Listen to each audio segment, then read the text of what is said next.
30 feels a lot hotter than that, though, to be fair, outside. And very humid, not as windy or breezy as it was the last couple of days either. So the riders really feeling it today. The racetrack here, just over 1,700 metres long. It's stony underneath now. The ground just starting to harden up underneath. The loam being pushed to the outside, but still quite tricky in that respect. You just don't know whether the front or the back is going to go. And as we saw in MX2, race 2 a few moments ago, a few front end washouts. Very unpredictable now, late on in the day here on day 2.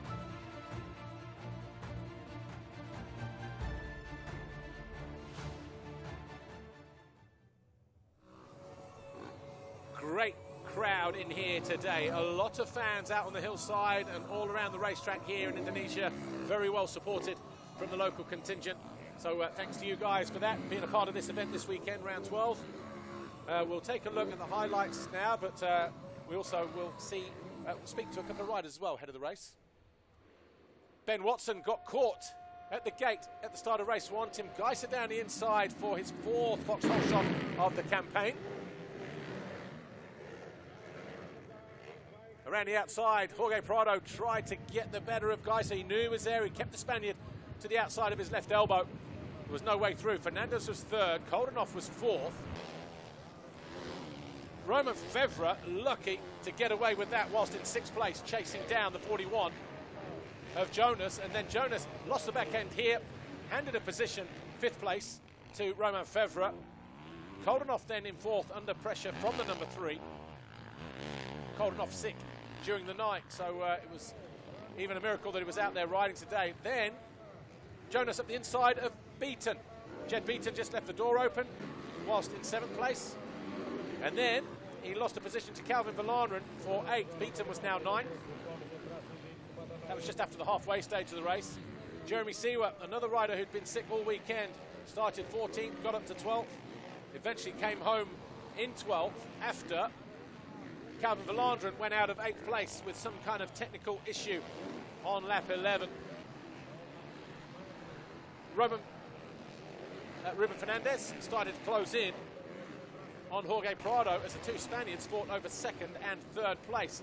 And there was a late surge from Jordi Tixier. First he found his way past Nick Lapucci to move into 10th place, and then he went after Beaton for 9th. Fevre got close to Koldenhoff on several occasions, but just wasn't able to find his way through. Those 2 came home 4th and 5th. Tim Geiser, though, in a class of his own in race 1, went on to win for the 12th time this season. Right, I wonder who we've got for pre-grids this time around. Well, Calvin Verlanderen did catch up with Steph Wentworth a few moments ago, and let's hear what happened to the Geben van Venrooy Yamaha rider who went out of 8th in that first race. Hello everyone, we're on the grid for the final race of this weekend. I'm here with Calvin Verlanderen of Geben van Venrooy Yamaha Racing. Well, that's a mouthful. Calvin, talk to us a little bit, because you were running quite well in the first race, but we did see you drop down a little bit. Just talk us through that a little bit. Yeah, like you said, I was running quite well in 8th, I think, and I was quite comfortable there.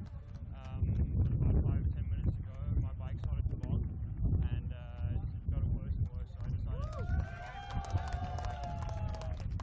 anyway, hopefully it's solved now for second motor and we can have a good one. Amazing, and we hear that it was your birthday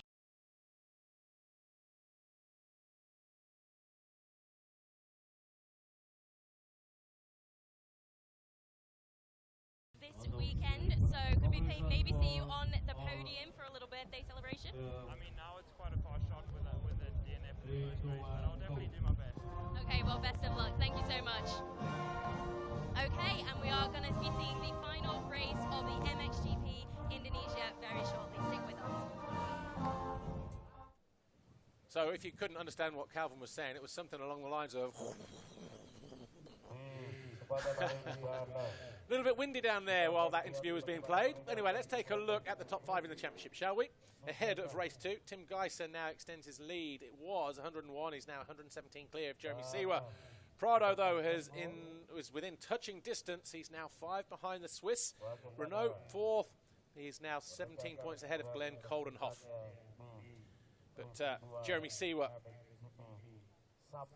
in race 1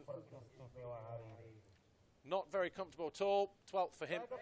Calendar, here's where we are, look. Mxgp of Indonesia, Sumbawa on the right-hand side of the page. And then we've got them coming in quick succession. When we go back to Europe in 3 weeks' time in Czech Republic, we're back-to-back with Belgium. We've got 3 in a row in Sweden, Finland, and back in France at Saint-Jean. And then we've got 2 in a row, Turkey and Oman. And then, of course, a couple of weeks after that, the big one, the Monster Energy FIM Motocross of Nations at Redbud. If you haven't got your tickets or you need more information, go to Mxgp.com. And on the calendar on the sidebar, you will see there. Just click that event. All the information will be there for you. Tim Geiser lines up on pole for the 4th time this year, having won his qualifying race on Saturday. Romain Febvre goes to line 2nd, ahead of Fernandez, Prado, Alandra, Koldenhoff. Mitch Evans, who was fantastic in race 1, we never hardly saw him. He came home in 6th place. Paul Jonas goes to line 8th, ahead of Nick Lapucci and Jed Beaton. Alvin Osland for JK Racing Yamaha, Mattia Guadagnini, Ben Watson, Geordie Tixier, Lewis Stewart, Nicholas Murray, 2 Aussies making the trip across. And then Farhan Hendra, Ferroci, Lionel Carroas, Jeremy Sear and Brian Bogus. You're wondering why those 2 are there. Neither of them did the qualifying race on Saturday. Well, Sear did a lap. Bogus didn't even go out in the first race, in the qualifying race. He did in race 1, though, and finished in 15th place on his standing construct Husqvarna. Romain Febvre was impressive in race 1. Came home in 5th, but just wasn't able to find his way by the 259 of Glenn Koldenhoff. He'll be hoping for a better start in race 2. That's the view down to that first turn from above. Riders taking their positions. Tim Geiser, the championship leader, now 117 points clear of Jeremy Sear.